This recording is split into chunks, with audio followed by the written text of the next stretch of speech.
taşları atıyorlar yukarıda. Yani her çocuk geçebilir, yaşlı geçebilir. Gerçekten önlem alınması lazım. Evet, doğru yani. Gerçekten eksik var yani. Hiçbir önlem yok. Evvela evet trafik önlem alacak ama en büyük görev belediyeye düşüyor yani. Madem sen bunu başlattın, yıkıyorsun, istimlak ettin burayı, o zaman buraya önlem de al. Şimdi çocuklar geçiyor burada, kadınlar geçiyor, yabancılar geçiyor, yabancı arabalar geçiyor, turistler geçiyor. Yani burada birisi taş yukarıdan gelip aşağı, bakın yukarıya, taş aşağıdan yolu buluyor. Peki bunun sorumlusu kim?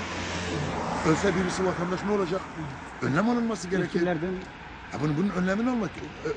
Mağaralar boşaldı, içerisi pisleniyor. Hani belediye görevlisi, mağaranda bekleyen yok. Yani bunun Allah rızası için belediyenin buna el atması lazım. Yani Allah etmesin birinin kafasına bir taş değse kesesinden gidecek. Yani bunu en azından bir önlemleri alması lazım. Yani böyle bu şekil olmaz. Yani büyük taşlar geliyor üstüne diyor. Kandırdılar. Bunun sahibini kandırdılar. 70 milyona buraya aldılar. Trilyonlarca buraya sattılar. Peki paranın yok.